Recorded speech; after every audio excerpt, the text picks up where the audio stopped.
A wealthy cowboy saw a woman leaving an old cabin. What he did that day will amaze you.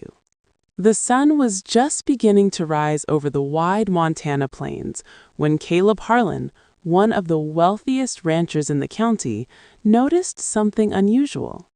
From the porch of his sprawling ranch house, he saw a woman step out of an abandoned cabin near the edge of his land. That cabin had been empty for years, or so he thought. The woman moved slowly, like someone carrying more than just physical weight. She wore a thin coat, clearly not meant for the cold morning air, and clutched a small cloth bag to her chest. Her hair was messy, her boots worn down to the soles. Caleb narrowed his eyes. Who was she, and why was she living there? Most men in his position would have ignored it. He had cattle to manage, meetings to attend, and a reputation as a hard, no-nonsense businessman. But something about the way she paused at the cabin door, turning back as if saying goodbye to a place she hated, yet depended on, stirred something deep inside him. Caleb grabbed his coat and headed out. A life built on loss. Caleb hadn't always been wealthy. Years ago, he was just another ranch hand scraping by until hard work and relentless discipline turned a failing spread into one of the most successful ranches in the state. But success had cost him. His wife, Emily, had died during childbirth 8 years earlier. The baby hadn't survived either. Since then, Caleb lived alone, filling his days with work and his nights with silence. People said he was cold. The truth was he was careful, because caring had once shattered him. Yet, that morning, watching the woman walk away from the cabin, he felt something crack open again. Following the stranger. Caleb kept his distance as she walked down the dirt road, her steps uneven. She stopped once, pressing her hand to her side, breathing hard. That's when Caleb decided.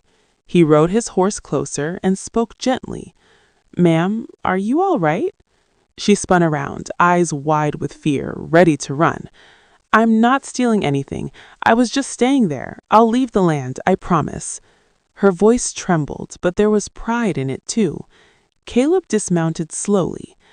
"I didn't come to chase you off.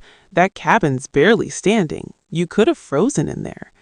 She hesitated, then whispered, "Freezing would have been easier than where I came from."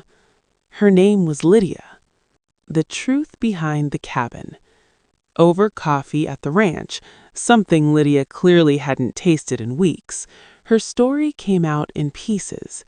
She had escaped an abusive marriage in Wyoming. No money, no family willing to help. When she reached this town, every shelter was full. The cabin was the only place no one claimed. She fixed the broken window with cardboard, burned scraps for warmth, ate whatever she could find. "And you never asked for help?" Caleb asked quietly. She met his gaze. "Help always comes with a price."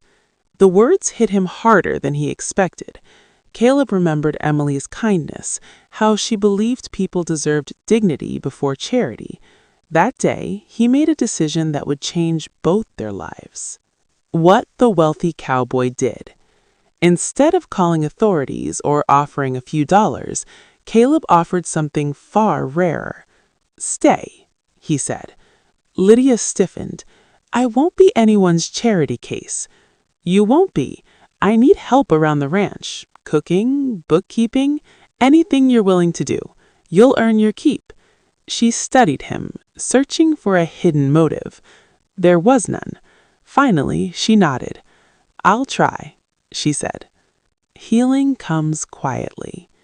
Days turn into weeks. Lydia worked hard, harder than anyone expected. She organized receipts, cooked meals that brought warmth back into the house, and slowly laughter returned to the halls that had been silent for years. Caleb noticed little things.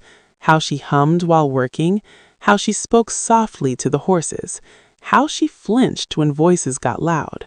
And Lydia noticed things too, how Caleb always left an extra light on at night, how he avoided talking about his past, how loneliness clung to him like dust on his boots. They never rushed anything. Trust reminded them both of fragile glass. The storm that changed everything. One night, a violent winter storm tore through the valley. A fence collapsed, cattle scattered. Caleb went out into the snow, refusing to wait until morning. Hours passed. Lydia paced the house, fear tightening her chest. When Caleb didn't return, she bundled up and went after him, despite her terror of the cold. She found him collapsed near the creek, injured and hypothermic. Without hesitation, she dragged him onto the horse and brought him home. She stayed by his side all night, whispering prayers, refusing to sleep. When Caleb woke, weak but alive, the first thing he saw was Lydia's tear-streaked face. "You didn't leave," he murmured. She smiled through tears. "Neither did you." A new beginning. Spring came early that year. Caleb officially deeded the old cabin to Lydia, not as charity, but as recognition of her strength. "You don't have to live there, but it's yours. No one can ever take it from you again," she cried. Later that summer, Lydia opened a small ranch cafe using savings she earned and help Caleb quietly provided. And one evening, as the sun dips low, Caleb realized something. Wealth hadn't saved him. Power hadn't healed him. Compassion had. The woman he once saw leaving a broken cabin had walked into his life and rebuilt it. Final words, perfect for YouTube ending.